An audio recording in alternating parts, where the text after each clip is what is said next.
Aí, Valério, pede pra participar aí, vê se tá tudo certo. Aí,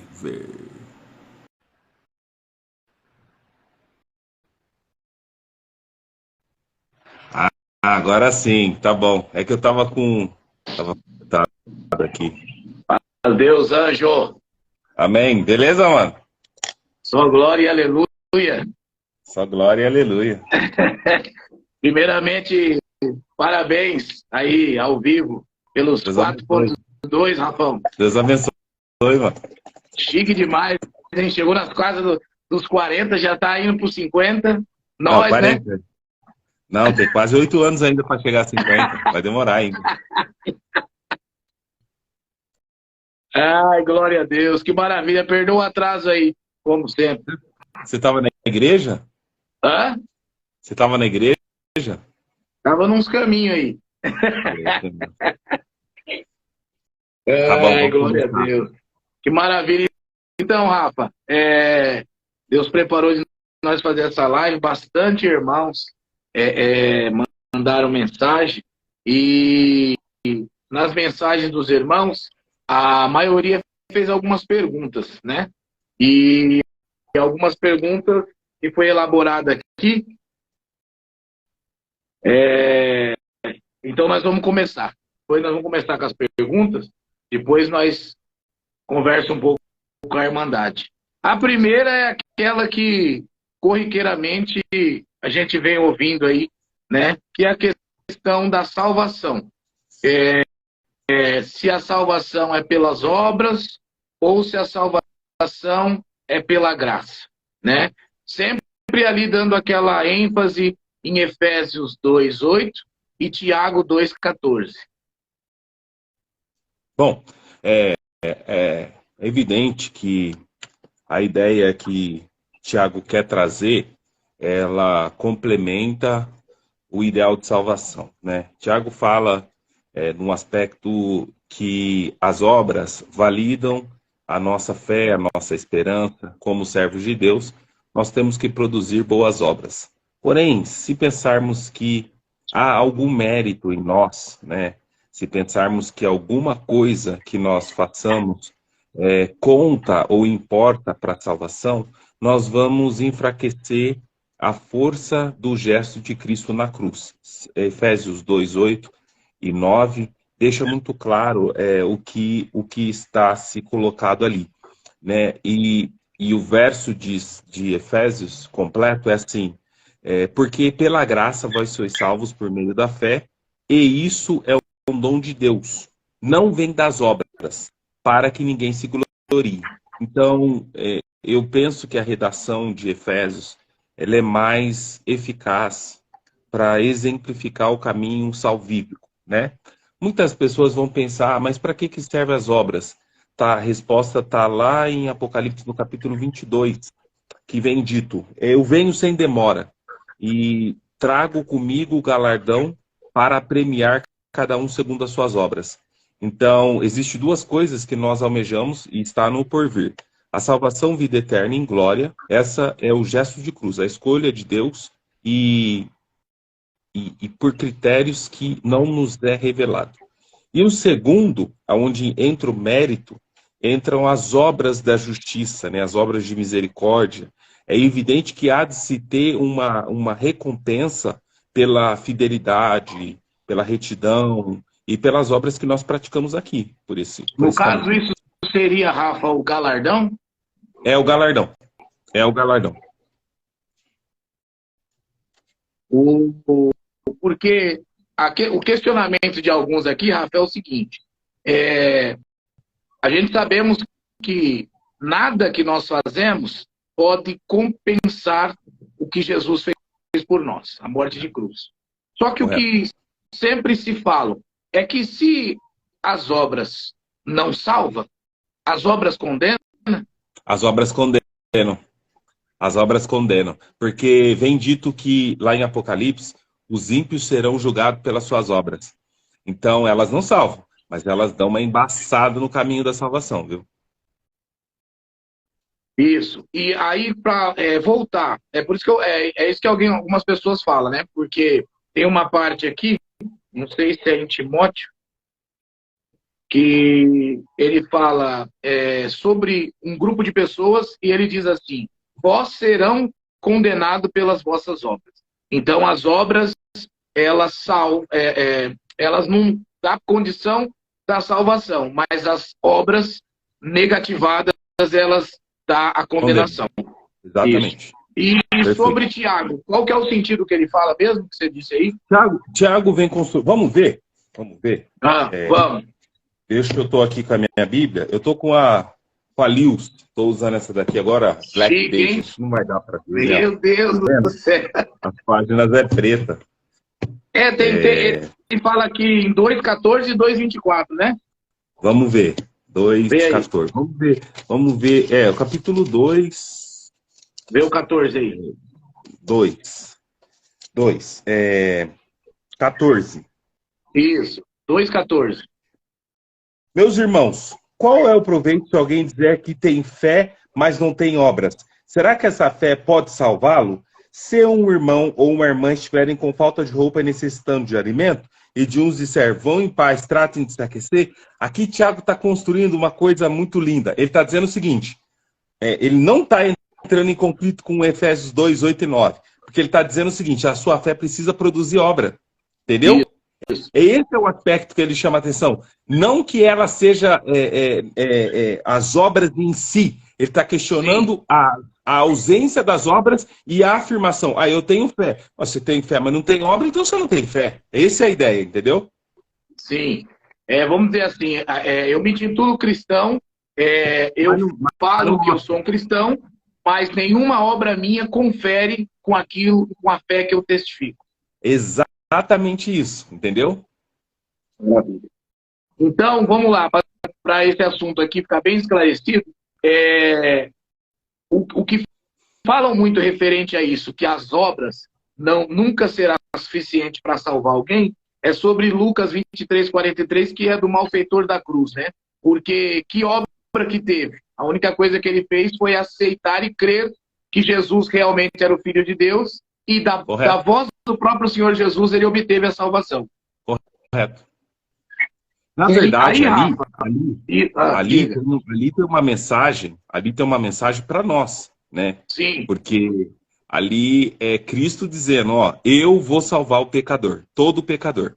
Porque, na verdade, não há justo, nenhum sequer, nenhum. Ninguém pode dizer, eu sou crente, apesar da ideia de santidade, de salvação que algumas pessoas têm, por ir frequentemente à igreja, por dar coleta, por ajudar o pobre, vai criando na mentalidade dessas pessoas uma ideia bem rebuscada da salvação. Mas a realidade é que nós seremos salvos puramente pela misericórdia de Deus. Sim. Não há nada, é o que eu sempre afirmo e eu provo dentro da Bíblia, não há nada que eu faça, ou que você faça, ou que nós façamos, que vai nos fazer saltar dessa vida para a vida eterna. Amém, Joel? Justamente, Rafa. E a Apocalipse 20, 12 e 13, que fala sobre 20, cada um será julgado pelas suas obras. Vê lá, Apocalipse 20, no versículo 12 e 13. Essas são... Lembra que eu falei para você, Apocalipse 12 vai falar do galardão, tá? No 12. Vê aí, é o capítulo 20, verso 12. Capítulo 20, verso 12. Tá, peraí, deixa eu achar aqui. 20, 12. Regresso do peregrino, 20, verso 12.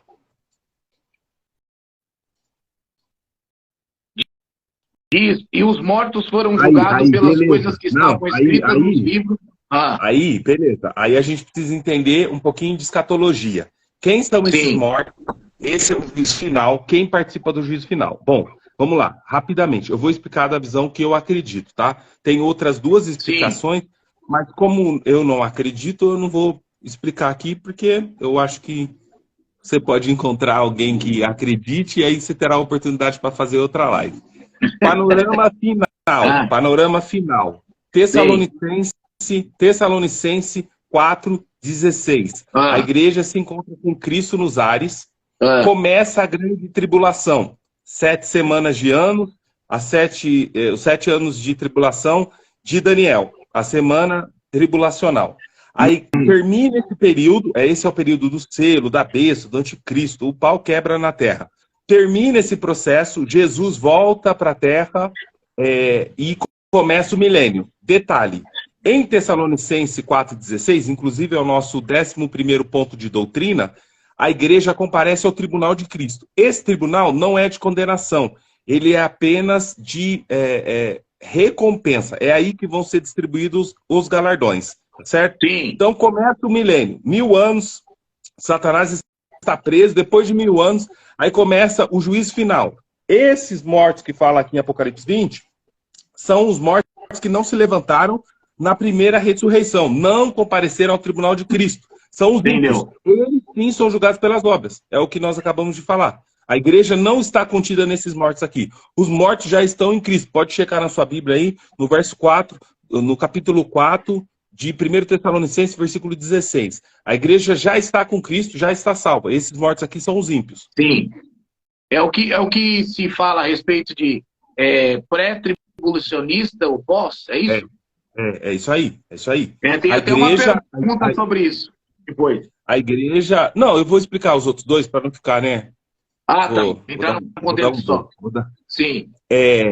O modelo pré-tribulacional, que é o que eu acredito, inclusive é o que a CCB acredita, a igreja não passa pela grande tribulação na Terra, tá?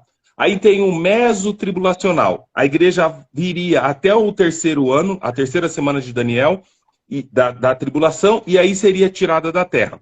E o pós-tribulacional, ou seja, a igreja passa todo esse período, mas de qualquer forma, em qualquer um dos 3 cenários, esses mortos aqui não são Israel nem a igreja, são os ímpios. Entendeu? Eles sim vão ter o julgamento pelas suas obras. Exatamente. Entendeu? Aí o que me perguntaram aqui relacionado a obras, João 14:12. Quando Jesus fala, João, capítulo 14, verso 12, que Jesus fala assim, quem crê em mim verá obras maiores do que essa. São obras de fé, não para salvação, correto? São obras para galardão. Para galardão, entendeu? Não é salvação. Entendeu? Isso porque mesmo. Jesus não está falando da obra salvífica. Ele está apontando para os milagres que a multidão está se impressionando. Ele vai dizer o seguinte, quem crê em mim vai fazer coisa maior que isso. Vocês acham que é muito o cego andar, o cego enxergar, o mudo falar, o paralítico andar? Vocês vão ver coisas maiores do que isso. Quem crê em mim vai fazer. Entendeu? Fechando então esse assunto sobre a salvação pela graça e pelas obras, eu tenho o mesmo foco de pensamento. Eu acho que ninguém é digno para ser salvo por qualquer situação e por qualquer coisa que faça nessa vida. Por mais que você nascer e só beber água e comer legumes, não se dar a nenhum prazer da vida, eu acho que o homem ainda não se torna digno da salvação. Eu entro nesse mesmo pensamento, acredito nisso. Acredito que, sim, as obras da pessoa vai testificar da fé, daquilo que ela tem. Né? Então, o Rafa é uma boa pessoa, o Rafa, as obras dele testificam do que ele é. Né? Vamos dizer assim, é que nem o irmão Clóvis fala, prega de boca fechada. Né? A tua vida mostra na verdade, na verdade, a ideia é que a ideia que a gente recebe dessa mensagem é a seguinte: você tem uma vida com Cristo. Você tem uma vida com Cristo. Prove sem abrir a boca. Deixa eu ver suas obras. Deixa eu ver se as suas obras falam o que você está falando. Que é mais ou menos o que vai validar a nossa esperança. Entendeu? Porque às vezes, por isso que Jesus vai falar para João no Apocalipse que ficarão de fora os tímidos. Os tímidos, sentido bíblico, é aquela pessoa que não avança para espalhar o evangelho. O vizinho não sabe que ele é crente. O colega de trabalho não sabe que ele nunca descobre. Quando descobrir, vai ficar surpreso, que alguns até, né, dá trabalho, nas festas da firma, inclusive. Então, é espalhar a boa nova sem abrir a boca. É mais ou menos isso que as obras fazem. Entendeu?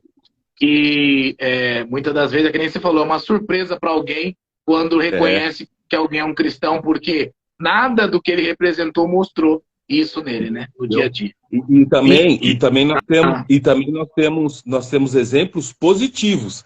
Aquela pessoa que os colegas não chamam pro happy hour, porque sabe que é crente. Aquelas pessoas que quando o pau tá torando na casa, vem pedir oração, ó, leva meu nome na igreja, Sim, ora para mim. isso. Eu sei que você é crente, me ajuda, tô passando um processo. Tem essa crente agente secreto. Ninguém sabe que ele é crente. Nem a alma dele sabe que ele é Sim, crente. ele está sendo luz na vida de alguém por onde ele passa, direto ou indiretamente.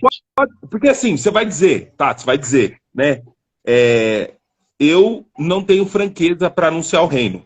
Tudo bem, porque você tem dificuldade de falar em público, você tem dificuldade de conexão, você é tímido no sentido de ficar sob pressão, você retrai, tudo bem. Mas e o seu vizinho, ele sabe que você é crente? Porque se ele chegar, um vizinho do outro lado, tá conversando com ele, fala, não, esse moço aí é crente, rapaz, daí tem um testemunho, nunca vi brigar na rua, nunca deu trabalho nenhum, olha, esse é crente de verdade mesmo. Aí você vê que a pessoa tá dando um bom cheiro, entendeu? Não? Isso. Como nós temos testemunhos, né, Rafa, de pessoas que vendo um casal indo para a igreja, se converteu, né, só pelo o que via, né? Exatamente. Maravilha. Então, esse aqui talvez não seja a compreensão que todos querem ouvir, mas eu mesmo, eu compreendi, eu entendi realmente e tenho o mesmo modo de pensamento. Então, nós vamos aqui agora, vamos lá. Foi o Fagundes. Por que vários homens de Deus tinham os nomes mudados, trocados nas Sagradas Escrituras, na Bíblia? Bom, sempre é importante saber que, principalmente no hebraico, o nome vai significar alguma coisa, né? O nome geralmente revela o propósito da pessoa. Como nós somos nação gentílica, nós perdemos um pouco disso, né? Embora alguns nomes, o meu, por exemplo, preserva o significado hebraico. Desculpa, gente, perdoa, tá? É de coração. Então, por exemplo, quando você vê Jacó, Deus troca o nome dele para Israel, entendeu? Israel. E a partir desse nome, deposita nele uma promessa que nos alcança. Mas quer ver outro nome importante que foi decisão divina trocar? Josué. Josué se chamava Oséias. E é claro que a gente não vai ter essa percepção que porque está um nome em português e um nome não tem nada a ver com o outro. Porém, no hebraico, se você lê Oséias para Josué, foi adicionado a letra Iud, ou seja, Deus adicionou uma parte dele no nome de Josué.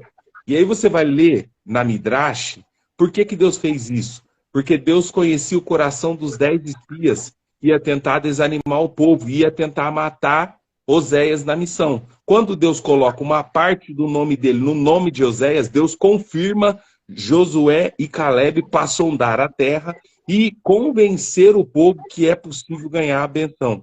Esse gesto de colocar uma parte de Deus no nome acontece com Abraão também.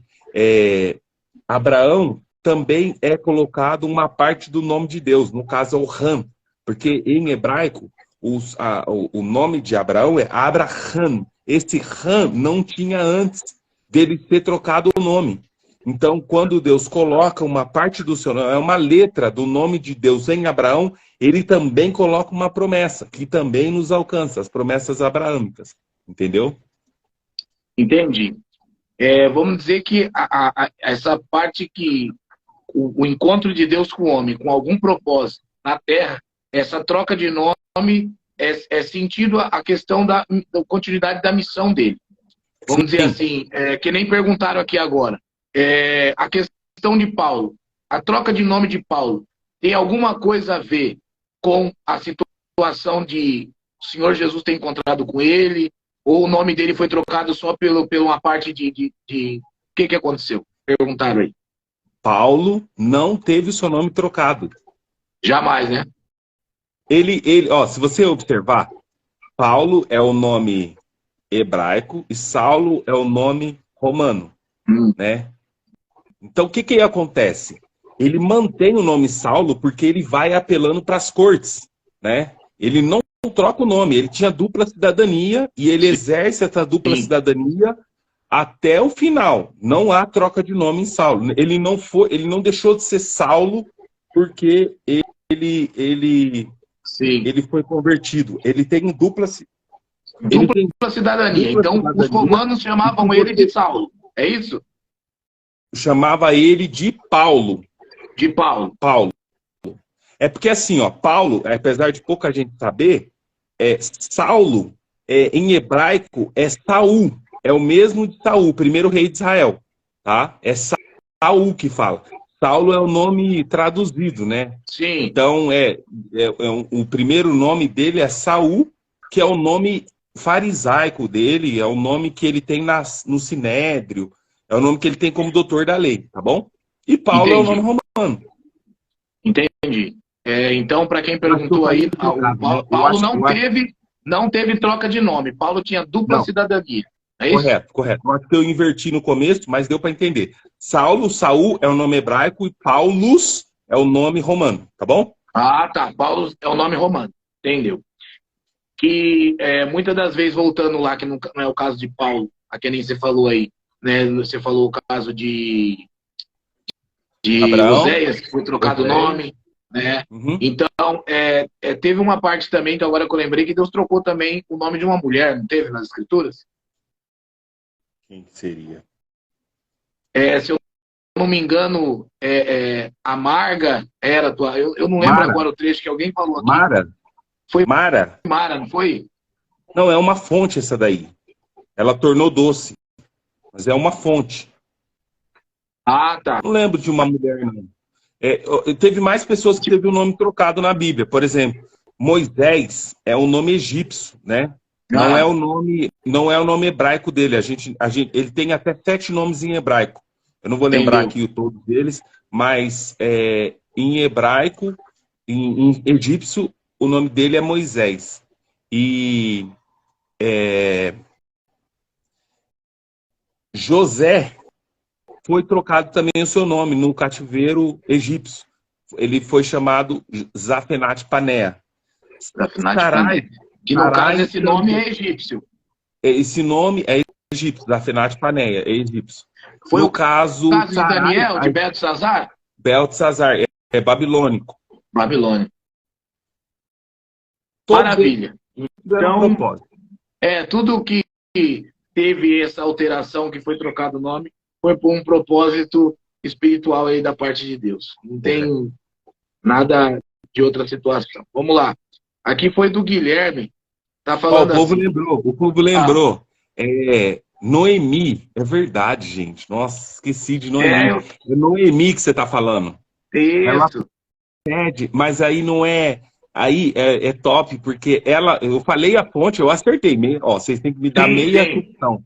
Porque ela pede para ser chamado o nome da fonte, que era amarga, e foi transformada em doce. Ela pede para voltar ao processo, para ela ser chamada de Mara de amarga, entendeu? Noemi foi quando ela aconteceu, que ela perdeu os filhos, o marido, é isso? Quando ela volta para Israel. Maravilha, então é isso. Noemi ficou como? Mara. Mara. Então vamos lá, o Guilherme perguntou aqui, Rafa, as 7 cartas às igrejas em Apocalipse são os períodos das igrejas cristãs? Está querendo dizer assim, essas cartas são os períodos da igreja cristã? Estaria nós vivendo a última carta? Não. Ali são 7 igrejas literais. As 7 estrelas da Ásia, as 7 colunas da Ásia. Cada igreja tinha um problema específico. Então, a mensagem parabeniza o que eles estão fazendo de certo e corrige e dá instruções para correção daquilo que estão fazendo de errado. O tempo das igrejas é um assunto que está mais para frente em Apocalipse. que aí entra ou a tribulação, primeiro selo, segundo selo, primeiro cavalo amarelo, cavalo preto, as tochas, a besta, o anticristo, falso mestre, etc. Isso são os tempos da Bíblia, e aí sim dá para a gente construir uma linha da onde a gente está. A gente ainda está no princípio de dores, tá? A gente ainda não entrou nos selos, no cavalo, e nem nada disso. Significando o quê? Vamos dizer o que ele quis dizer assim no texto. É que se aquelas cartas foram feitas para aquelas igrejas da época, ou elas são para as igrejas atuais? Então, tudo na Bíblia foi escrito para o povo que leu primeiro a mensagem. Isso a gente tem que ter essa preocupação e esse discernimento, né? O Apocalipse, ele é escrito no final do primeiro século, 95, 96, para a igreja que estava entrando no segundo século. Então, a igreja vivia, ou tinha vivido, 20 anos mais cedo, 25 anos mais cedo, um período de intensas perseguições. Então, a figura persecutória da besta, os falsos ensinos, estava florescendo ali. Então, tem uma aplicação imediata. Porém, a palavra ela é inspirada no sentido de ser perpétua. A Bíblia é a palavra de Deus, apesar de a gente ter mudado a redação do primeiro ponto. O fato é que a Bíblia é a palavra de Deus e ela vai ser perpétua. O que isso significa? Significa que, se você lê a Bíblia hoje, ela vai ter resposta para os seus dilemas atuais.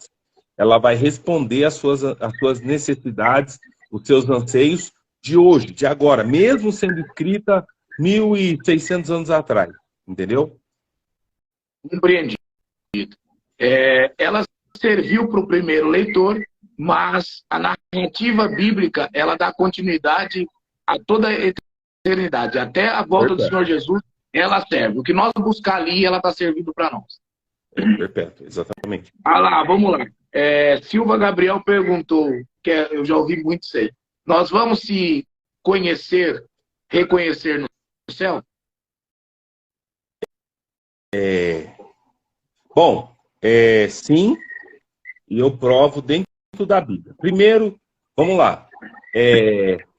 Mateus 8, Jesus fala o seguinte: nós vamos participar de um banquete na glória com Abraão, Isaac e Jacó. Então, nós não só iremos nos reconhecer, como nós vamos reconhecer pessoas que nós nunca conhecemos, por uma faculdade sobrenatural. Segunda evidência, na transfiguração, Moisés e Elias se reconheceram e reconheceram Cristo. E os discípulos que estavam vendo aquela visão reconheceram os três. Terceira evidência, no episódio do rico e do Lázaro, o rico reconhece Lázaro e também lembra que ele tinha irmãos na terra. Então, esse é um fato. Há alguns anos atrás, eu liguei para um ancião, que hoje ele era aí de Minas, né? Ele está aqui no Brás agora, ele é um dos presidentes, e para explicar para mim melhor essa questão. Ele disse o seguinte: Rafa, nós vamos nos reconhecer, porém nós não vamos lembrar de nenhum sofrimento, nenhuma dor, nenhuma angústia, porque está escrito em Apocalipse que lá não há pranto nem há dor. Então, tudo que se diz respeito a sofrimento, meio que será apagado da nossa memória. E eu não vou sentir, por exemplo, a minha esposa se salvou, mas eu não me salvei. Ela não vai ficar triste porque ela não vai perceber a minha ausência. Se eu estiver lá, ela vai lembrar de mim, mas não como esposo. Deu para entender como que vai ser?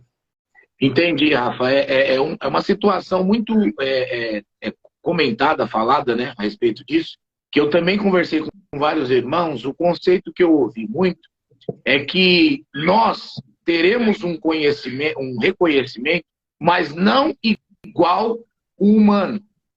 É algo totalmente diferente. Por quê? Porque eu vi muitas, dentro das próprias escrituras tem.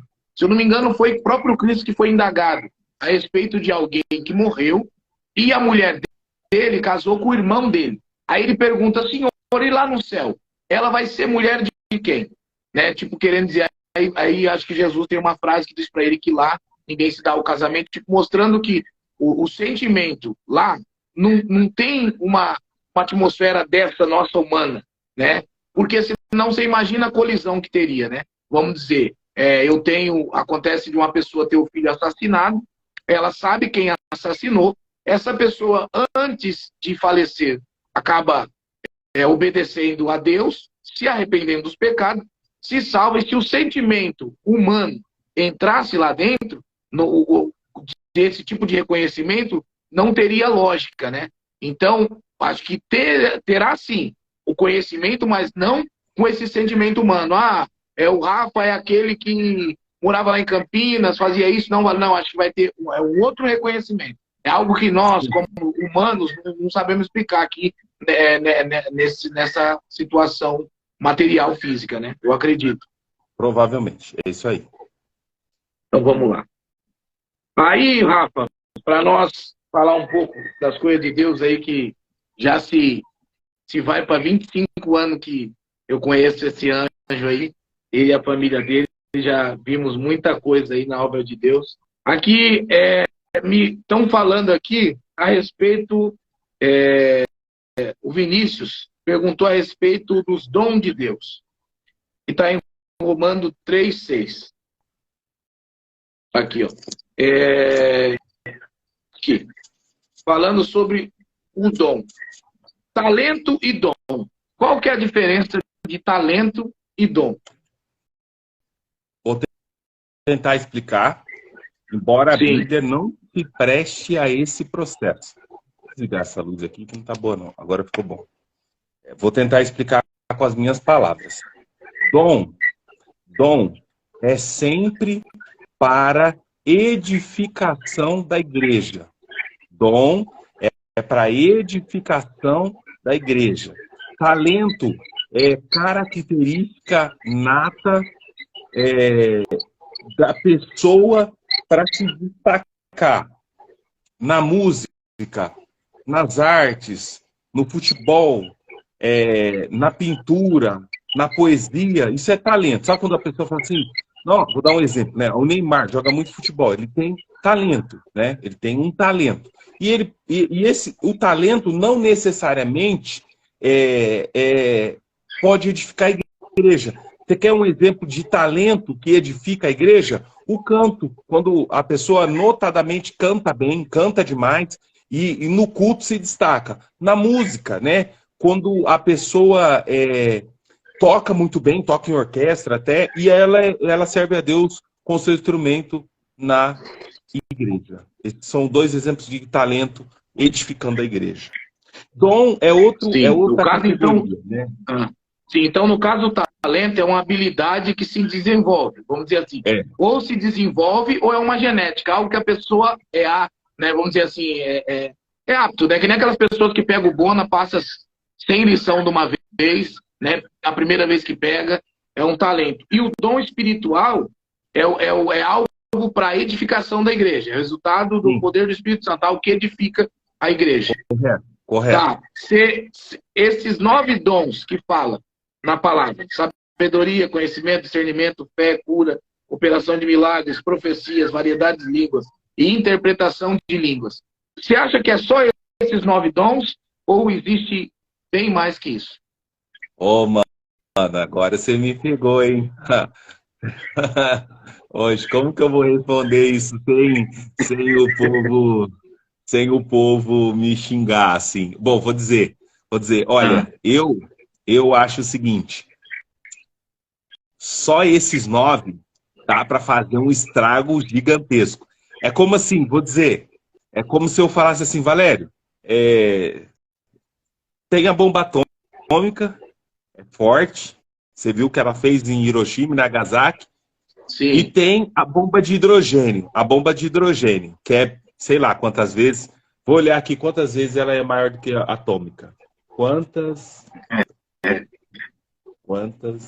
vezes a bomba de hidrogênio é mais forte que a atômica?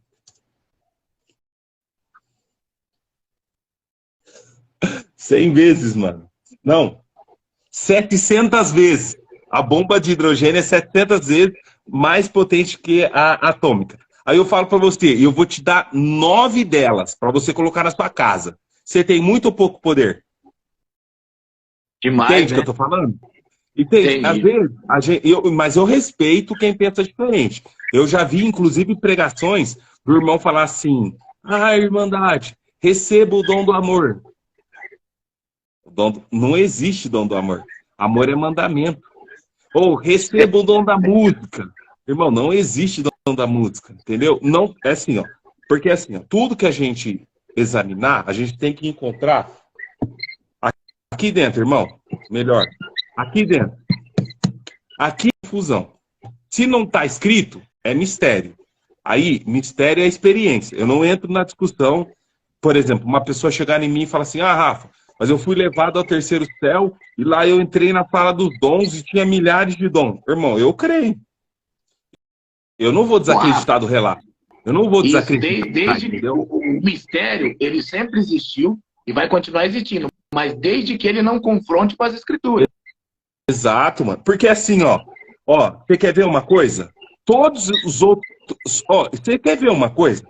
O dom de operação de maravilhas, ele pode ser qualquer coisa, irmão.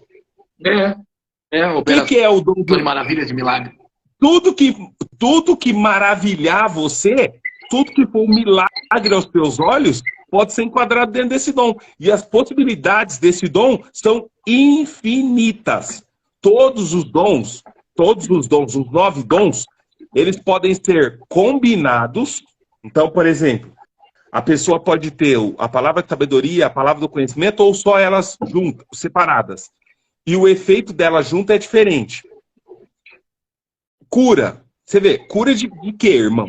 Cura da AIDS, do câncer, do ebola, do Alzheimer, do Parkinson. Entende como os dons são infinitos em si mesmo? Entendi. Ó, só pouco que você falou aí.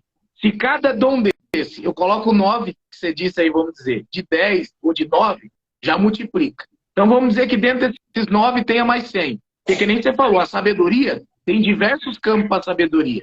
Os milagres têm diversos campos milagres, né? E vamos dizer assim, a variedade de línguas, tem línguas que nós conhecemos, que nós não conhecemos, que já foi extinta. Não, né? A interpretação, a cura, entendeu? Deixa eu dar uma explicação da ramificação. Você falou um negócio aí importante. Volta aí, volta. Línguas. Vamos parar nesse dom de línguas. O nome desse dom é variedade de línguas. Ele é dividido em duas partes. Grossolalia e xenogrósia. Esses dois. Grossolalia e xenogrósia. Grossolalia. O que é grossolalia? Falar línguas que não são faladas na terra. Pode ou não ser a dos anjos. Tá? Xenogrósia. Xeno é estrangeiro. Xenogrósia. Em dois de Atos, foi xenogrósia. Por que foi xenogrósia? Porque as pessoas se reconheciam que eles estavam falando o idioma deles. Então, a língua que eles falavam era falada na terra daquelas pessoas que estavam ali para a adoração em Jerusalém. E o dom de línguas, assim, é diferente. Hoje, por exemplo, é mais raro o xenogrósia do que o grossolalia. O xenogrósia por exemplo, você ser selado em russo. Aí você fala em linguagem perto de um russo, ele vai entender. Eu não sei se você vai se lembrar, mas durante a pandemia teve uns irmãos da África no Brás, no culto do Brás. E aí um deles, ele era selado em português. Ele falava nosso idioma na linguagem, entendeu? E dava para entender. Coisa linda. E o irmão Clinton é um ancião muito abençoado dos Estados Unidos. Todo mundo conhece ele aqui, ele é top, sensacional, ele vem sempre para o Brasil, e ele foi selado em português. Ele não falava português, ele dormiu, Deus selou ele dormindo, ele levantou falando em línguas em português. E ele fala português só porque o Espírito Santo deu a ele a faculdade de falar português. Então essa é a diferença. Então só aí, só o dom de línguas, ele é dividido em duas categorias. E quantas línguas se falam na Terra? Vou pesquisar essa informação para você também, para você ficar com a informação completa. Quantas línguas? Quantas línguas se falam na Terra atualmente? Na Terra, Fala 7 aí. mil idiomas, mano. 7 mil idiomas. Então você Entendeu? vê, né? Por isso que são variedades, né? Variedades. Infinito, infinito, irmão. Os 9 são infinitos. Não é de Por outro, isso não. que, por isso que o dom, né, é algo espiritual que não se enquadra, vamos dizer assim, nas nossas balanças, né? É algo que Não. nós não podemos, é finito, vamos dizer assim, que nem o Gabriel, estava aí o Gabriel de Janaúba, paz Deus, Gabriel, sua glória. O Gabriel queria que falasse um pouco mais de galardão, Rafa, que as pessoas, eu percebi que continuaram perguntando depois que você respondeu, que eles querem saber se o galardão vai diferenciar o que a pessoa vai receber na salvação. Vamos na Bíblia? Apocalipse 22, verso 12. Ah, Eis a minha Bíblia, ela é uma NAA, tá? Ó, aqui dá para ver, ó, NAA, Nova Almeida Atualizada. Apocalipse o quê, Rafa? 22? Apocalipse 22, verso 12. Eis que venho sem demora, e comigo está a recompensa que tenho para dar segundo cada um as suas obras. Bem-aventurado aqueles que lavam as suas vestes, para que tenham direito à árvore da vida e entre na cidade pelos portões. Então, vamos lá. Galardão, a palavra galardão significa recompensa. É por isso que a todo instante Jesus desafiava os discípulos a se lançar na missão do evangelho, saírem de 2 a 2 nas cidades, anunciando o reino, não tendo a sua vida por preciosa, não esperando recompensa, não esperando nada da parte dos homens. Ele encoraja os seus discípulos a empreenderem verdadeiramente o evangelho. Paulo vai fazer isso de forma excelente. Paulo é quem vai espalhar a mensagem entre os gentios e trazer o significado de uma vida de propósito, sabe?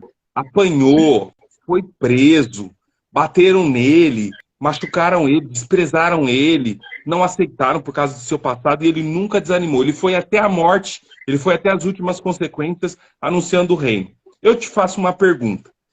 Faz sentido, do ponto de vista da justiça, uma pessoa igual Paulo receber o mesmo galardão que eu, um Zé Ruela? Eu tenho alguns filhos no evangelho, para mais de 200, mas eu não chego nem aos pés de Paulo. Faz sentido não receber o mesmo galardão? O que você acha? Ó, eu como não sou egocêntrico nessa parte aí, eu acho que não. Eu não me coloco assim nessa... Não tem como comparar, né? Tudo bem que a gente gosta lanhada, mas não tem como comparar, né, Rafa? Vou melhorar a pergunta para você responder. Nós já tivemos impressão, mas não chegamos a ser apoiados pelos soldados de Roma, não. Não, tudo bem, vou te dar uma outra alternativa. Você, sua vida, desde o começo que nós nos conhecemos, que você atendeu às reuniões de evangelização, ganhou muitas almas para Jesus, lá no Caraminguá, você esforçou durante quase 10 anos, arrancando toco. Você acha justo você receber o mesmo galardão de uma pessoa que só vai na igreja, não faz nada pelo reino, nunca anunciou o reino, não tem prazer de falar de Jesus, nunca se esforçou para ela, Jesus foi a segunda prioridade. Faz sentido você receber o mesmo galardão que ela, deixando a sua família, deixando o seu tempo, deixando seus amigos, anunciando o reino, sendo incompreendido, sofrendo, estabelecendo obras, né? Hoje é uma igreja lá. Então, você vê que a justiça de Deus, ela é perfeita. Por que isso acontece? Porque ambos vão receber a vida eterna. Se ela for fiel, igual a você, e ser salva, não vai importar as obras para salvação, mas há uma recompensa. Entendeu, meu irmão? Há uma recompensa. E ela é segundo a obra de cada um. O meu galardão não vai ser igual ao seu. Não tem como. Mesmo se a gente fizer coisas parecidas, a gente não vai ter o mesmo galardão. Rafa, aqui está o seu galardão. Irmão, pode ser um live pass na eternidade, entendeu? Não sei o que vai ser. Não faço ideia. Se eu falasse para você, ó, Valério, o galardão é tal coisa, eu vou estar mentindo, porque a Bíblia não fala o que vai ser, entendeu? Sim, sim. Mas, É o que perguntaram aí. não tem essa resposta. Vai ter que ficar fiel para saber. Vai ter uma coisa top. Vindo de Deus vai ser top, eu tenho certeza. Tem algumas pessoas que assim, não entendem as palavras do meio religioso, né? E o explicado disso aí é colocar 10 funcionários numa empresa, estabelecer uma meta de venda, e sobre aquela meta de venda vai ter um prêmio no final do mês. Todos vão ganhar o mesmo salário, mas aquele que tiver a meta batida vai ter um prêmio a mais. Eu acredito assim, então. Não é isso? Perfeita explicação. Sempre vai ter um vendedor top. E o que não vai ganhar nada. Tem gente que vai salvar sem galardão. Já salvou, inclusive. Teve gente que foi salva sem galardão. O ladrão da cruz não fez obra. Ele passou a vida inteira roubando, mas ele foi salvo. 0 galardão. Você já vai ter mais galardão que ele. Dá um glória. Sim, glória a Deus. Ô, Rafa, agora outra coisa. O Gabriel, agora para terminar de responder, você vai visitar o Rafa lá em Campinas e vem atender um culto para mim aqui em Belo Horizonte, aí nós terminamos de explicar essa parte aí, Gabriel, do galardão. Aí seu galardão vai aumentar. O Gabriel não vai lembrar de mim, não vai lembrar de mim, óbvio, eu nem tenho essa expectativa que ele lembre, mas durante as pandemias da vida, eu participei de muitas lives, e aí quando eu entrava, ele fazia um hino com a parte do meu nome, foi top. Gabriel, você é anjo mesmo. Anjo de verdade. Perguntaram aí, Rafa, qual o significado do seu nome? Eu sou, né? Eu sou aquele que cura, segundo a Bíblia. Agora você vê que engraçado, né? O meu nome só aparece nos dicionários que era um dos trabalhadores de Pilatos. Só que o meu nome, a tradução dele, o seu é aquele que cura. O meu é cheio de saúde. Top. Eu vou contar, ainda nessa noite, eu vou contar a história do meu nome. Tem uma pergunta aí que revela. Conta então. Conta pra nós já. Faz a pergunta aí, vai fazer as perguntas que vai chegar aí. Tem certeza. E você acredita que eu acho que eu me perdi? Você vai achar aí agora. Das que eu te mandei. A dos anjos. Isso, justamente. Eu não a marquei aqui, você acredita? A respeito do arcanjo, né, que perguntou? Manda bala, então. Vamos entrar nesse assunto aí que ficou bom. Bom, uma pergunta assim. Quem são os anjos, arcanjos, né? A corte celeste, ela está a serviço de Deus, né? A Bíblia não fala exatamente sobre as características desses seres celestes, 9 categorias angélicas, eu nunca lembro todas, né? Mas eu vou tentar lembrar. Anjo, arcanjo, querubim, serafim, trono, potência, principado, potestade, virtude. Lembrei, hoje eu lembrei. E os anjos, eles carregam uma mensagem. Então, por exemplo, o anjo das boas novas, na fileira, na testa dessa fileira, está Gabriel. É ele quem anuncia as boas novas. Ele visita Maria, ele visita Isabel, ele visita Daniel, inclusive, né? E Miguel é o segundo anjo que é mencionado. Miguel é mencionado 5 vezes na Bíblia, 3 no Antigo Testamento e 2 no Novo Testamento. Miguel é o anjo da guerra, ele está na testa da fileira da guerra. Quando tem um combate celeste, quem vem para resolver é Miguel. Se ele tiver com a ordem, ele já resolve na hora. Se não tiver, ele pede e resolve. Por que se não tiver? Porque é o seguinte, uma ocorrência, 2 ocorrências de Miguel no Novo Testamento, a primeira está em Judas, ele brigando acerca do corpo de Moisés. Só que ali ele não tem ordem. Esse encontro não tem data, mas provavelmente ocorreu no Velho Testamento e é narrado no Novo Testamento. Não tem data. Aí o que vai acontecer? No Novo Testamento, Apocalipse 21 ou 20, não sei, que fala da terça parte, Miguel já tem a ordem. E aí ele lança para fora Satanás e a terça parte dos anjos. Então, e o detalhe, né? Eu falei do meu nome, na construção do cânone bíblico, alguns livros que tinham na Septuaginta ficaram de fora da versão protestante. No caso de Eclesiástico, Baruque, Tobias, Macabeus, Judite. Tá faltando um. Enoque? Não. Não, tá faltando um, são 6. Bom, enfim, Ah. um desses livros contém o nome do terceiro anjo, que no caso é Rafael, o meu nome. Podia ter deixado esse, pelo menos esse, né? Podia ter dado uma moral. Que o problema é que ele mente no livro de Tobias. Eu não sei o que deu na cabeça do Rafa. Ele conta uma mentira no livro de Tobias, aí na reforma o cara cortou o barato dele. Não, na reforma não, na construção do cânone. É porque, na verdade, Tobias pergunta para ele se ele era anjo. Ele fala que não, que ele era trabalhador normal. Ele quis meter uma perna em Tobias. Aí os caras do cânone caçaram o mandato dele. Mas ele é o anjo que cura, né? Aquele que cura. Rafael. Rafa é cura, é o anjo. Todo El, então, é de anjo. Todo El é de anjo. Então, Rafa é aquele que cura. Tem que orar aí que o Rafa tá com o dom da cura aí, ó. Por onde passa, o Senhor se usar dele grandemente. Amém. Então, aqui, deixa eu ver. O que é mais que me perguntaram aqui? Vamos lá. Vamos lá agora para algumas coisas fora aqui para englobar tudo isso aí. Ô, Rafa, a respeito da salvação, nós temos o total conhecimento que nenhum de nós somos autossuficientes para poder alcançar a salvação pelaquilo que fazemos. Isso nos faz, vamos dizer, para aquelas pessoas que reconhecem o Deus que serve, nos faz, vamos dizer, se humilhar mais aos pés dele e engrandecer mais ele por isso.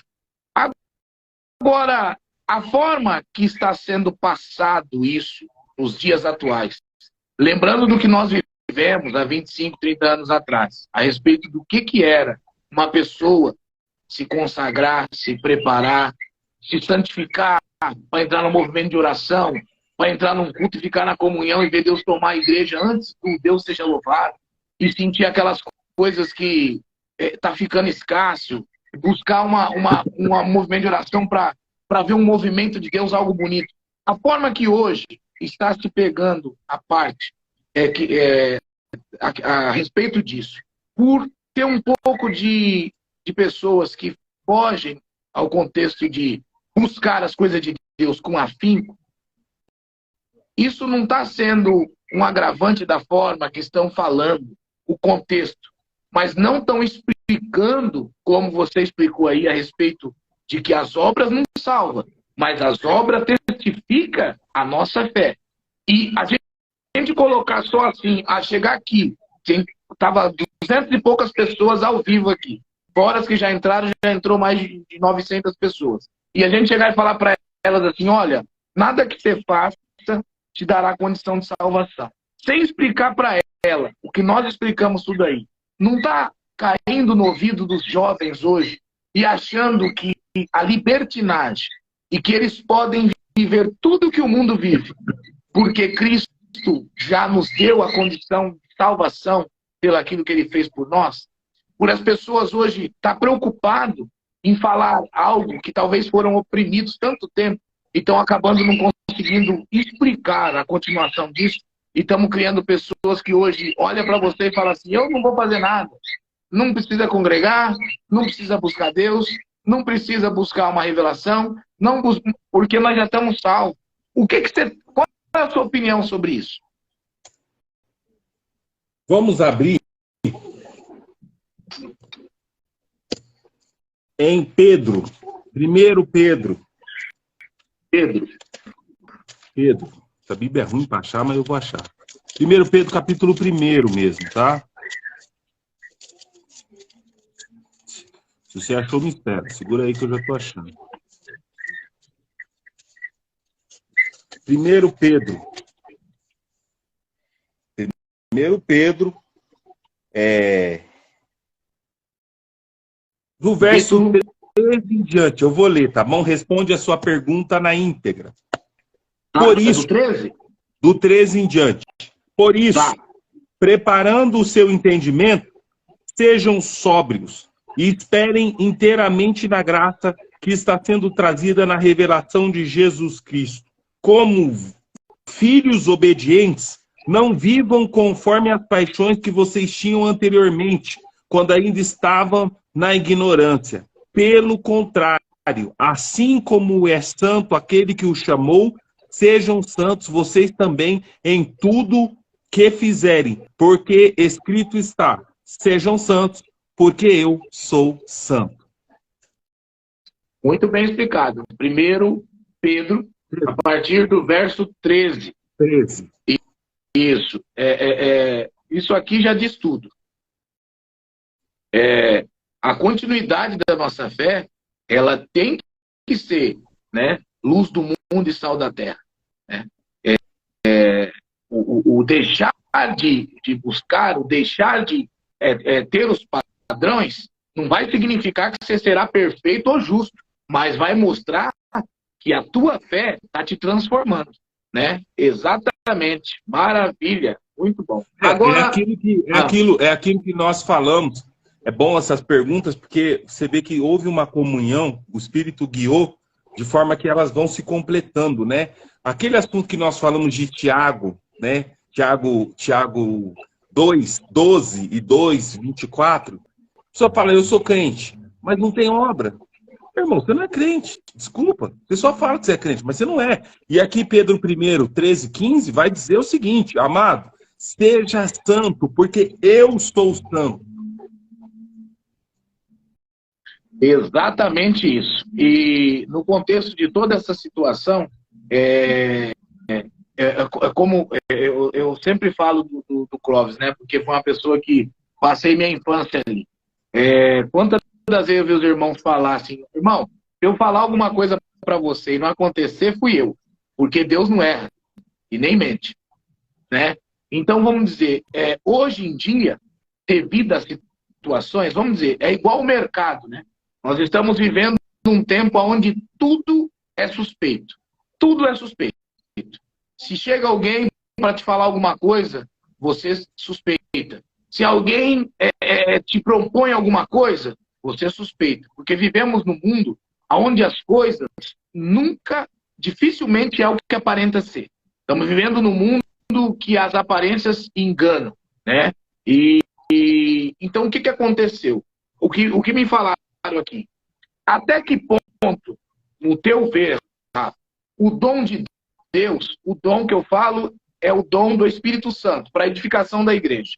Até que ponto o dom de Deus é de valia para a igreja continuar de pé? Pergunta difícil, mas vamos lá. Bom, o dom de Deus, ele é muito importante na edificação da igreja. O dom de Deus faz várias coisas. Por exemplo, pela palavra de sabedoria, um povo, uma nação pode ser edificada, pode ser dirigida, pode ser pastoreada. Pela palavra do conhecimento, que traz, segundo a luz do Espírito Santo, coisas que estão ocultas no seio da igreja, para ensino, para doutrina, Deus pode edificar um povo. Pela fé, que é um dos dons, a pessoa é o principal. A pessoa alcança a porta da salvação. Pelo dom da cura, o louvor é despertado no sentido de que a cura materializa a fé de alguém, né? Quem pede oração espera ser curado. Então, o milagre não só alcança aquele que estava enfermo, como contar o milagre aumenta a fé de quem está ouvindo. A operação de maravilhas dispensa comentários, são os feitos sobrenaturais do Espírito Santo com milagres e maravilhas que aumentam, despertam, encorajam, animam a fé da igreja. A profecia, irmão, esquece, não extinguai a profecia, né? Está escrito em Amós, eu acho. Deus não fará nada sem contar antes aos seus filhos, vírgula, aos profetas. Então, é revelação da vontade que está oculta no coração de Deus. A profecia traz à tona e te informa antes o que vai acontecer. discernimento dos espíritos, algum espírito ao contrário pode entrar na tua casa, pode entrar dentro da igreja, em qualquer lugar que sua vida se relacione, e pela discerção do espírito você pode discernir que aquele espírito não vem da parte de Deus e que, portanto, você pode repreendê-lo na autoridade de Jesus, não no seu comportamento, nem no seu poder, na autoridade de Jesus, independente de quem é você. É no nome dele que você repreende os espíritos. A variedade de línguas edificam a alma, né? Sinal para o fiel. Sinal para o fiel. Paulo vai ensinar que a manifestação de língua edifica a alma, tá bom? E interpretação de língua, aí sim, pega a edificação da alma e edifica o coletivo. Entendeu?